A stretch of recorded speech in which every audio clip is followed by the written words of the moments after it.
Howdy again, everybody. This is Doc with Thoroughfan and Secretariat, Barbaro, and now we can add other names such as Art Collector and Cave Rock. What do all these horses have in common? Well, they all unfortunately have succumbed to that dreaded scourge of the equine world known as Laminitis. We just got word this week that we lost Art Collector to it, and then of course a couple of days ago just learning the fate of Cave Rock. And of course condolences go out to all of those connections. And I realized that there's going to be a lot of questions. A lot of people don't really quite understand exactly what Laminitis is, what causes it, why it is such a problem, and why we have so much trouble dealing with it and treating it. So I figured what better time than to take a little bit more of a dive as we go in and discuss Laminitis right now.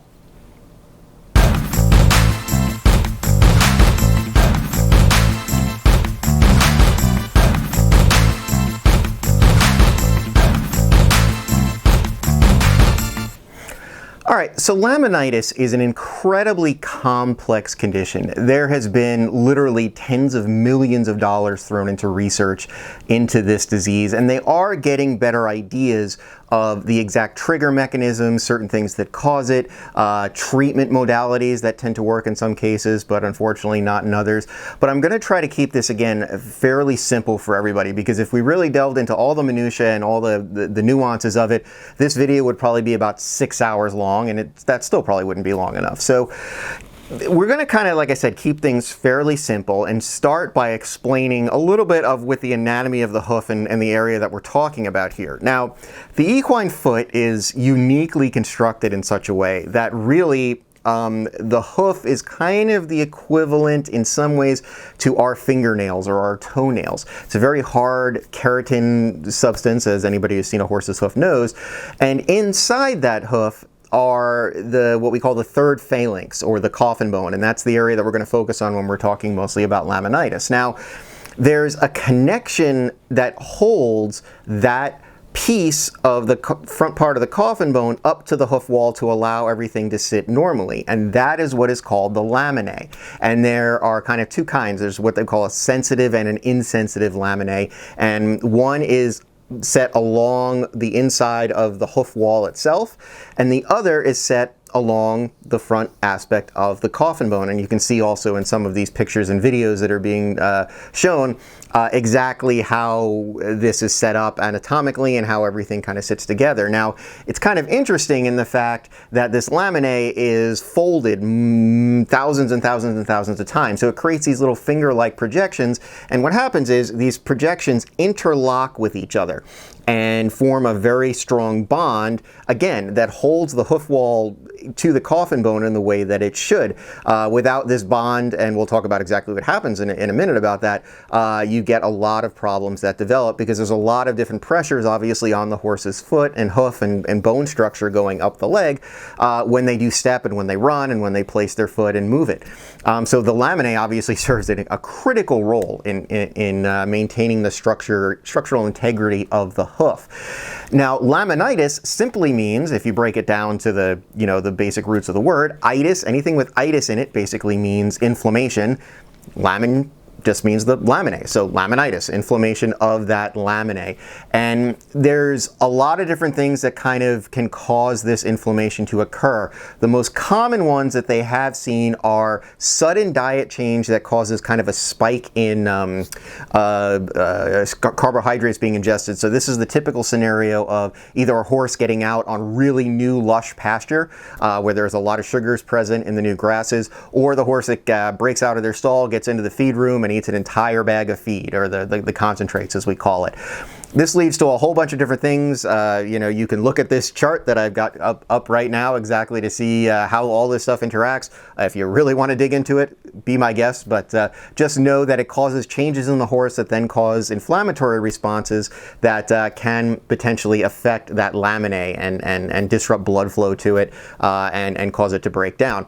Another common thing that we see also is kind of what we call standing leg laminitis or overload laminitis on one leg. So if you've got a horse that's lame and holding one leg up, it's putting excess pressure on that other foreleg. And normally we see laminitis in the forelegs. You can see it in all four legs, you can see it in one leg, but commonly we do see it in the front limbs.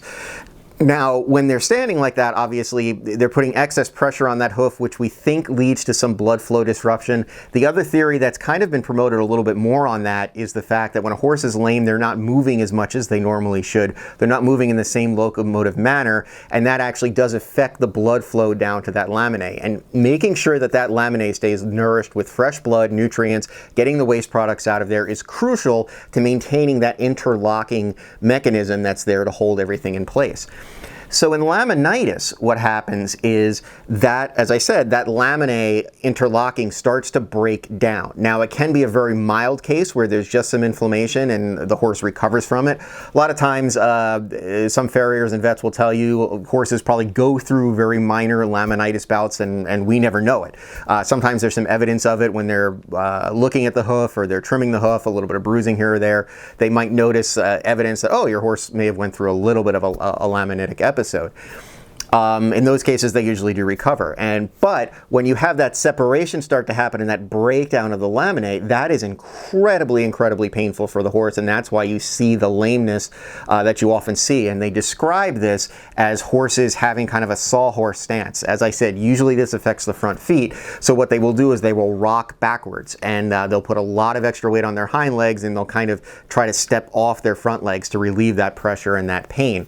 Some people have described it as, you know, if we were walking on our fingernails or our toenails and that nail was slowly being kind of pulled off your finger. Yeah, it hurts that much for these horses. So we try to, if we catch it there early and can determine through physical exam and x-rays and things like that, that a laminitis is likely going on, there are some things that can be done. We're not really going to go into that too much in this video. That can be another segment because, as I said, the treatments vary far and wide depending on what's going on. Where we get really concerned with laminitis is when those connections break down so much that the connection that holds the coffin bone or the third phalanx in place breaks down completely. And what happens is that coffin bone then starts to rotate. And this is what happens when we get the term, and people call it founder. And founder comes from a very old nautical term of a ship sinking or going under, and that's sort of what happens with the coffin bone. It sinks down, and again, incredibly painful because then it starts to put pressure on the sole of the foot, and in really severe cases can rotate so much that it actually punctures through the sole of the foot. And the reason this happens is kind of twofold. The first is that just the natural mechanism of the horse stepping down is going to put some downward pressure on that coffin bone and make it want to move in that direction.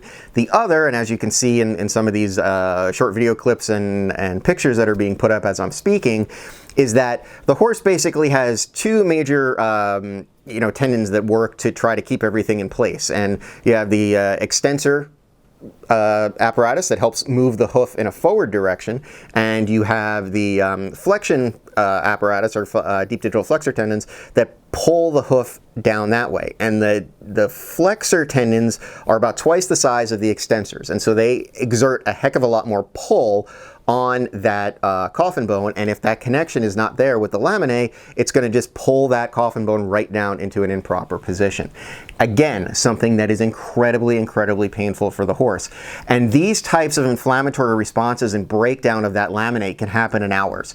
This is the part that is so frustrating about this disease, is the fact of how quickly it can strike and how painful and debilitating it can be. Now, there are things that can be done, obviously with pain medication, different shoeing techniques, padding in the shoes, and a whole bunch of remedies that are being tried. Some have been more successful than others. Again, we'll probably talk about that in another segment.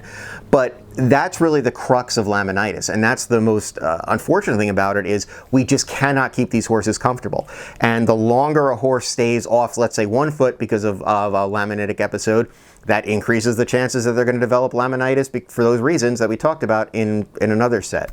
Now, in the case of cave rock or any other horses that may suffer it secondary to a colic episode, there's a lot, again, different reasons that can happen. A lot of people think that in the cases of colic and major issues like that, there's an inflammatory response, which is normal. it does happen in us and dogs, cats, horses. Anytime there's an issue that requires especially a surgical intervention, the body does have an inflammatory response to that. And there's a lot of research being done into the nature of that inflammatory response, leading to damage to the laminae and then causing laminitis.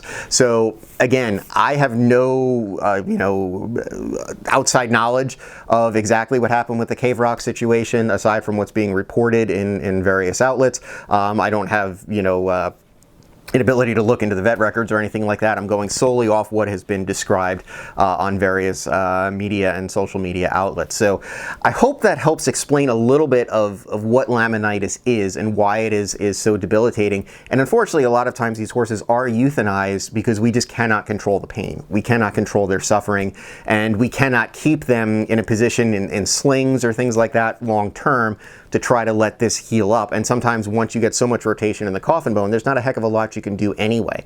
But like as I said, there's millions of dollars of research being thrown at this every year. Hopefully soon we will find something that will be either shown to be a very positive treatment for multiple causes, or even a way of kind of predicting, more accurately when a horse may develop laminitis. And it's just a really tragic thing to see horses have to go through. And again, it's not just race horses. Any horse is prone to this, and I'm sure there are people that have owned their own horses that may have gone through episodes of laminitis with them as well, and it can be really heartbreaking and really difficult to try to deal with. So that is the basic overview of what laminitis is and why it is so detrimental to horses and such a scourge of the equine veterinary profession right now. I hope that answers some of the questions. If you have other questions about it, certainly feel free to drop them in the comments. We will try to answer them, and we'll work on some other segments, maybe digging a little deeper into laminitis, looking at the individual causes, maybe more things on a microscopic level, and also delving a little bit into the treatments